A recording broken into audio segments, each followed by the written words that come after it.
सभी लोगों के साथ जो व्यक्ति विशेष मुझे सुन रहा है उसको मेरा राम राम।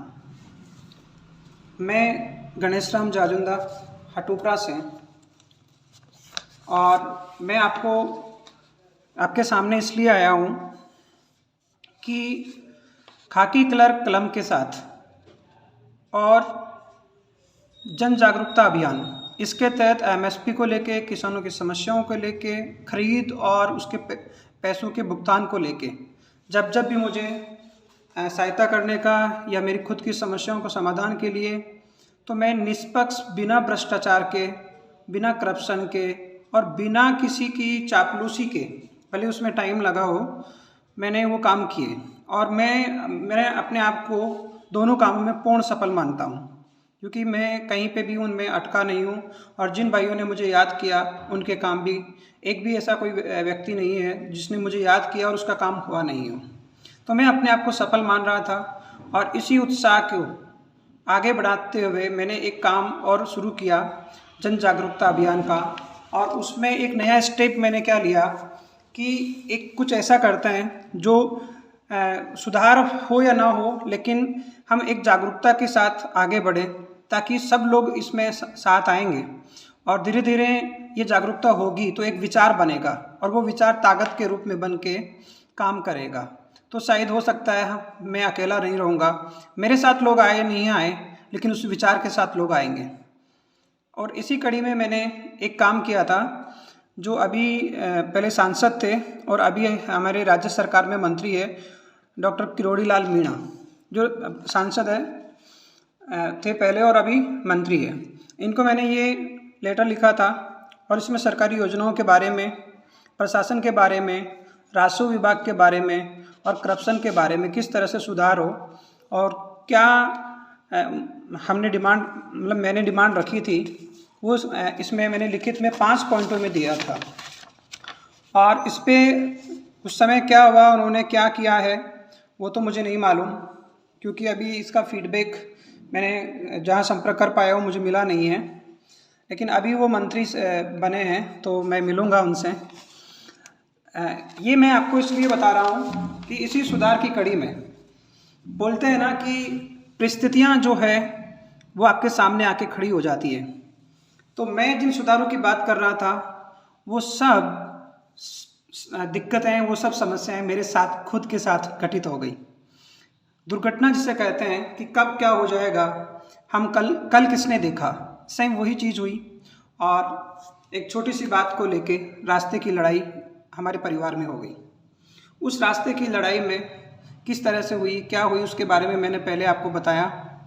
और आज मैं इसलिए आपके सामने आया हूँ कि मैं कम से कम एक व्यक्ति विशेष को या कुछ लोगों को ये बता पाऊँ कि मैं अभी भी मेरे अभियान में रुका नहीं हूँ, और हम सब मिलके इस विचारधारा को, जन जागरूकता के काम को और समाज की सेवा को और पारदर्शिता को और करप्शन के खिलाफ न्याय के लिए लड़ेंगे। मैं आपको बता दूं, हमारे उस लड़ाई में क्रॉस केस हुआ था, और केस होने के बाद दोनों तरफ से जब एफआईआर हुई और जब रिश्तेदारों ने, परिवार वालों ने ये समझा कि ये चीज़ें सही नहीं है, और राजीनामा हुआ, और एफआईआर यानी कि जो हो जाती है तो कोर्ट में उसका समझौता होता है, तो लिखित समझौता और राजीनामा, ये 2 चीज़ें हुई। तो इसमें देखिए, मैं जैसे आपको बता रहा था कि मेरे खुद के साथ ये दुर्घटना हुई या ये चीज़ें हुई मेरे साथ, तो मैं सोच रहा हूँ कि क्यों ना शुरुआत मेरे से की जाए, क्यों ना ये लड़ाई लड़ी जाए, क्यों ना हम आगे बढ़ने से पहले खुद की और खुद की चीज़ों को ठीक करें। और इसमें हो सकता है ये ठीक नहीं हो, मैं ये नहीं कहूँगा, लेकिन मैं हार क्यों मानूँ, मैं मेरे प्रयास क्यों नहीं करूँ।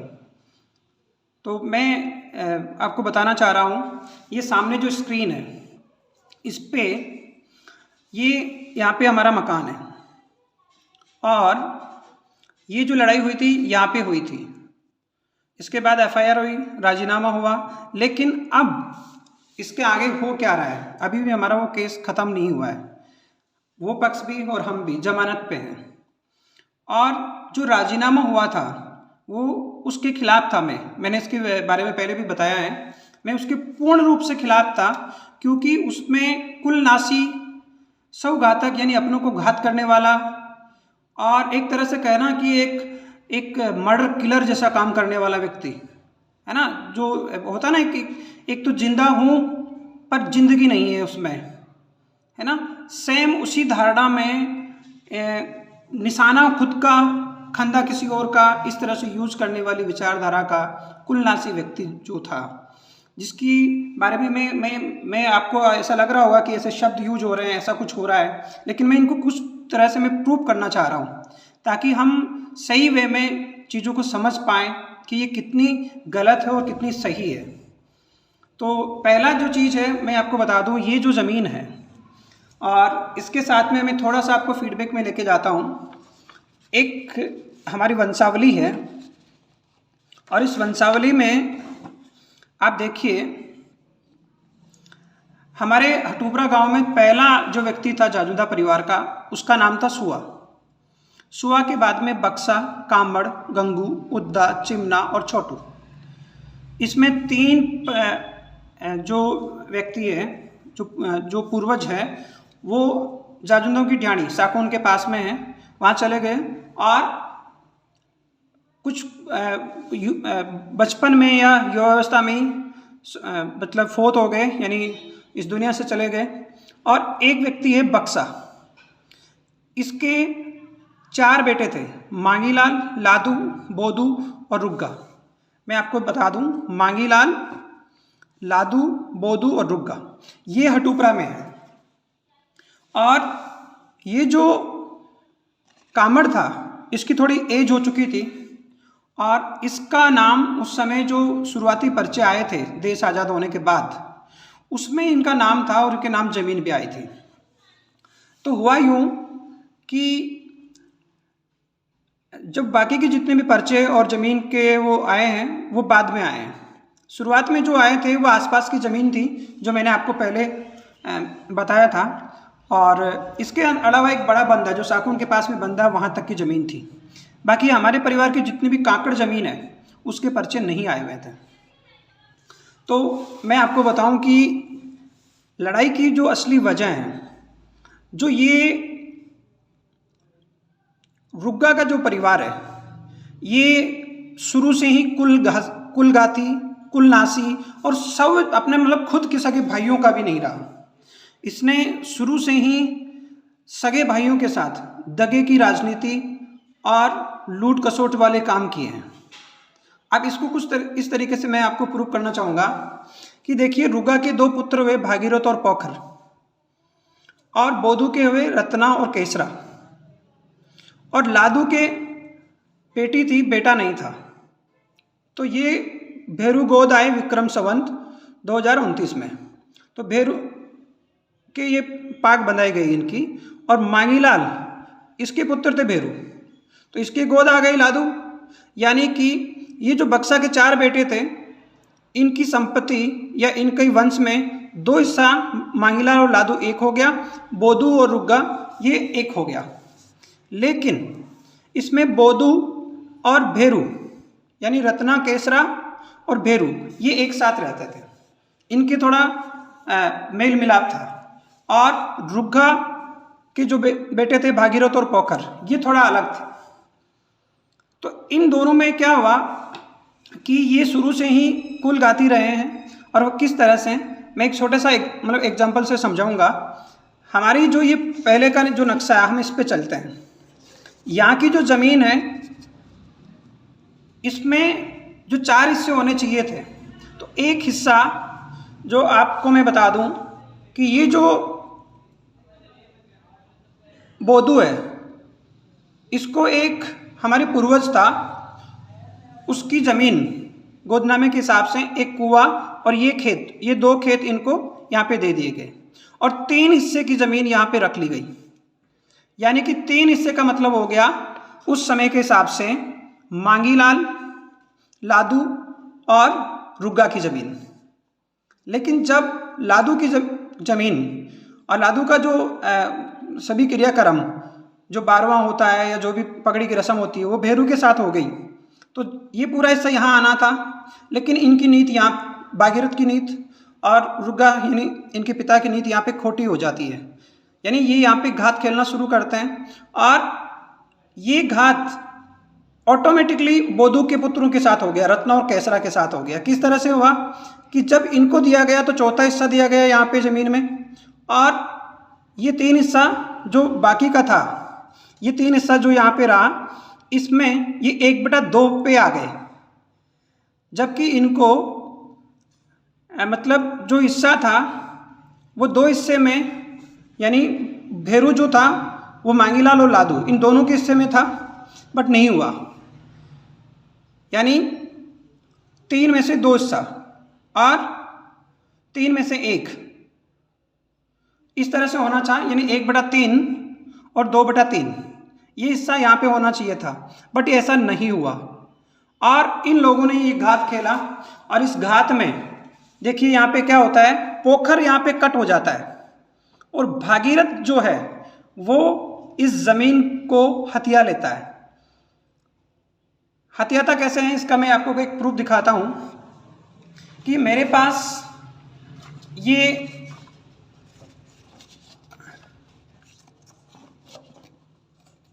ये आप देखिए, इसमें लिखा है सुखा पुत्र पोखर, करण सिंह पुत्र माधो सिंह, गोवर्धन पुत्र पोखर हिस्सा और भागीरथ पुत्र रुग्गा और रामधन पुत्र पोखर, यानी ये एक परिवार है। ये मैंने आपको इसलिए बताया है कि ये एक परिवार है। लेकिन जब आप देखेंगे कि जो लादू बाबा की जो ज़मीन थी, जब आप इसमें देखते हैं, यहाँ पे देखेंगे आप, तो यहाँ पे आपको क्लियर कट दिखेगा कि ये जो हिस्सा है 1969, 1970 और 71 और 72, ये जो ज़मीन है जो लादू बाबा के नाम की थी, इसमें किसका नाम लगा, भागीरथ पुत्र रुग्गा। यहाँ से पोखर गायब है।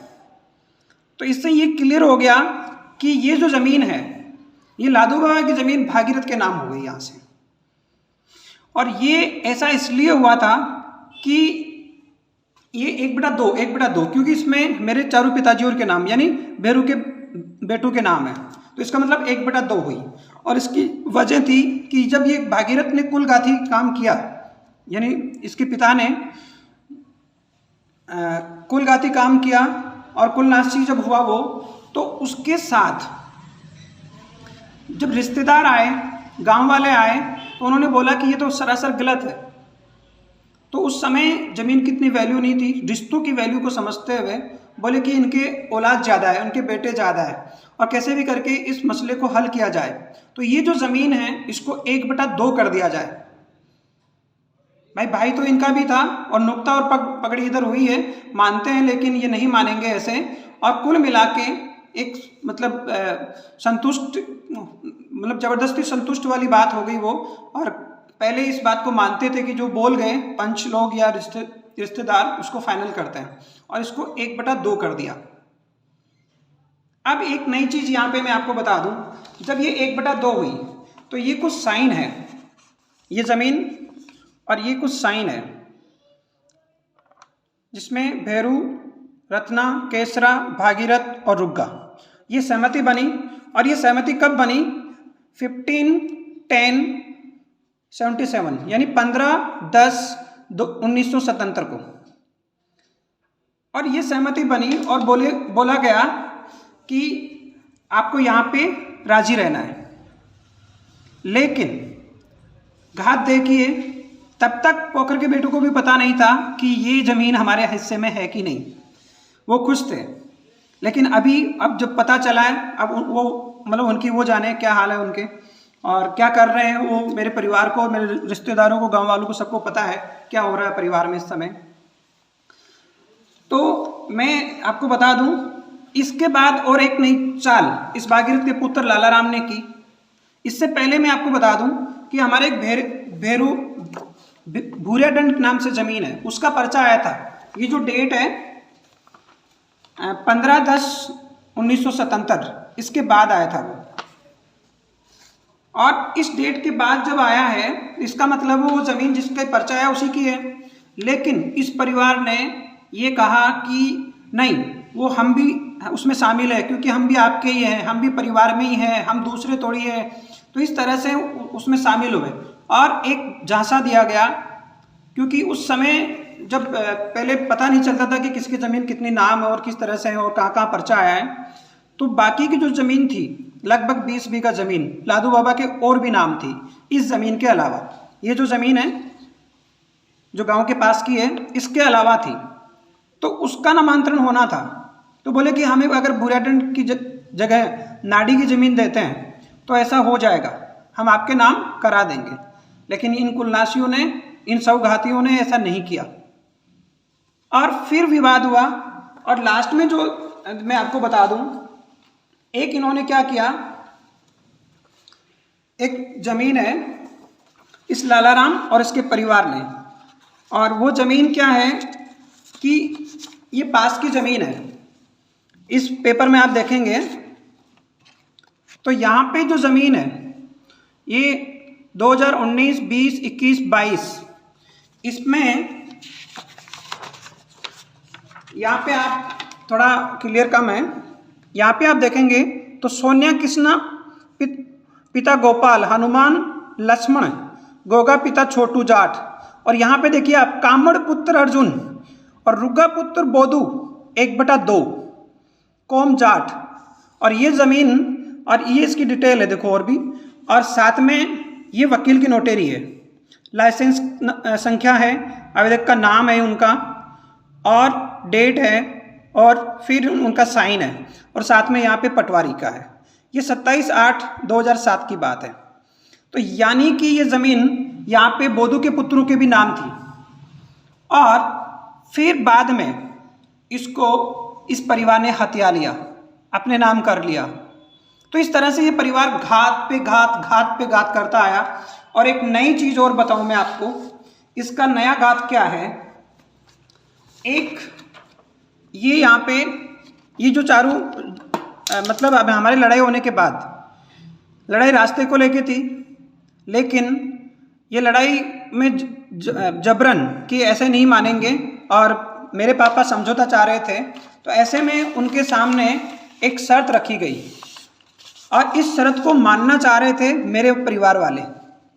इसका कारण था, मैं आपको बता दूं, इसका कारण था कि ये जो ज़मीन है यहाँ पे उनकी नाम की ज़मीन में हमारे खेत है, हमारे नाम की ज़मीन में उनके खेत है, इस तरह से चल रहा है। तो हमारे जो परिवार में मेरे बड़े पापा का बेटा या मेरे अंकल, मेरे छोटे अंकल, ये सब लोग ये चाहते हैं कि हमारे उनके नाम की ज़मीन रहे, क्योंकि वो एक जगह उनके आमने सामने हैं दोनों के, यानी बड़े पापा जो दो है हमारे उनके आमने सामने हैं। तो उनकी रणनीति रही, हमारे जैसी लड़ाई हुई, हमारे छोटे पापा और बड़े पापा के लड़के एक हो गए और एक सेठ जी है हमारे, तो उसके साथ मिले, जो पोखर का बेटा है उसके साथ मिले और उनसे तय कर लिया कि आप अपनी ज़मीन में चाहे मकान बनाओ चाहे कुछ भी बनाओ, हमें कोई ऑब्जेक्शन नहीं है और हम आपको कुछ बोलेंगे नहीं और आप हमारे को इधर कुछ बोलो मत। लेकिन सबसे बड़ी दिक्कत हुई, जो राजीनामा हुआ उसमें रास्ते की बात थी। मैं उसके विरोध में था क्योंकि उसमें पोखर के बेटों के साइन नहीं थे, लेकिन फिर भी मान लीजिए राजीनामा हो गया और मैं पिता के खिलाफ नहीं जाना चाह रहा था। लेकिन अब समस्या ये आ रही है कि जो संख्या है ये वाली, मैं आपको बता दूं, जो विवाद और वो जो लादू की ज़मीन थी, वो चारों खेत जो है उसमें ये नंबर है 1969, 70, 71, 72। इसमें हिस्सा था रामलाल पुत्र भेरू, जाति जाट 1/5, भागीरथ पुत्र रुग्गा जाति, मतलब 1/5 है इसमें सभी का, देखिए आप। और ये कैसे चेंज हो गया? हाँ, ये मैं मानता हूं कि समझौता हो चुका था 1/2 का, ये मैं मानता हूं, लेकिन ये चेंज कैसे हुआ? तो ये सब कहीं ना कहीं एक मतलब शंका का विषय है। साथ में जितने भी मैंने आपको चीज़ें बताई, इससे ये सिद्ध होता है कि ये परिवार कुलनाशी है, कुलघाती है। और जो समझौता हुआ हमारे बीच में, तो फिर इन संख्याओं पे जब समझौता हो चुका है तो इसमें लिखा हुआ है कि रास्ता देखे, तो जो ये संख्याएं हैं इसमें कहीं पे भी रास्ता नहीं छोड़ा गया है। और इसके आगे की जो ज़मीन है, इसके आगे की जो ज़मीन है वो इनके नाम भी है और हमारे नाम भी है।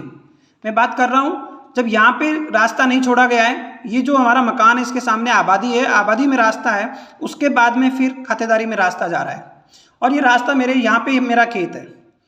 अब मैंने यानी लालाराम ने और इसके भाइयों ने बोला था कि हम मतलब ये रास्ता यहाँ से देते हैं, लेकिन वो अभी जो रास्ता है वो आबादी में है और मैं ये मांग करता हूँ कि आपके खेत यहाँ पे हैं और मेरा खेत भी यहाँ पे है, तो हमारे खेत के लिए यहाँ से रास्ता कैसे होगा? जब आपने ये समझौता किया और उसमें जितना हिस्सा आपके पास आना था उस पर आपने कब्जा कर लिया, पक्का निर्माण कर लिया और हमारे को जो हिस्सा दिया समझौते के तहत उसमें से ही रास्ता है और वही हमारा हिस्सा है, तो फिर हम आपको क्यों जाने देंगे? या तो आप हमें कॉमन रास्ता दो, रास्ता आपकी ज़मीन में भी होगा और हमारी ज़मीन में भी होगा, बट ऐसा नहीं है। और ये आतताई खुद के भाई का यहाँ से रास्ता रोक दिया और जिसका रास्ता रुका है वो बेवकूफ़ पहले से ही इतना मतलब ध्यान नहीं दे रहा है कि उसके साथ खड़ा है, खुद का रास्ता रुकवाता है और दूसरे भाइयों से बोल रहा है कि हमारे रास्ते रोक लिए गए। तो ये सब चीज़ें मतलब हो रही है। कहने का मतलब जो खुद के भाई का नहीं है, खुद के भाई का रास्ता रोक के बैठा है। और गांव में ऐसी मतलब मानसिकता के लोग अभी भी हैं जो थोड़ा आगे पीछे की नहीं सोच पाते और बहुत बोलते हैं ना कि अभी की जो चीज़ें हो रही है और बाद में वो बड़ी बन जाती है, वैसी चीज़ें यहाँ पे क्रिएट कर दी। तो ये सब काम लालाराम के हैं। यानी जितनी भी एग्जाम्पल मैंने दिए आपने देखा होगा ये परिवार कितना चिटिंगबाज है और ये चीज़ें अब कंटिन्यू हो रही है। तो मैं इसके खिलाफ कि ये अगर समझौते की पालना नहीं हो रही है, ये मकान अभी जो बना रहा है यहाँ पे मुझे कोई ऑब्जेक्शन नहीं है, मकान बनाए, रहने के लिए घर चाहिए, बड़ा एक सपना होता है घर बनाना, वो बनाए कोई दिक्कत नहीं है, लेकिन जब तक समझौता नहीं हो वो तब तक ठीक नहीं है।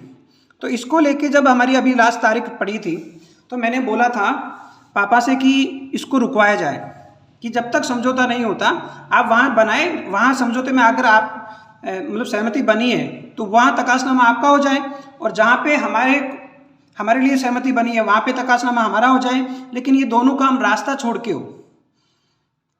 बट पापा ने बोला कि नहीं, मेरे परिवार वाले नहीं चाहते, क्योंकि मेरे परिवार वाले चाहते हैं कि यहाँ पे जो ज़मीन है वो उनके पास इनफ है, पर्याप्त है, कम नहीं है वो, और हमारे पास कम है।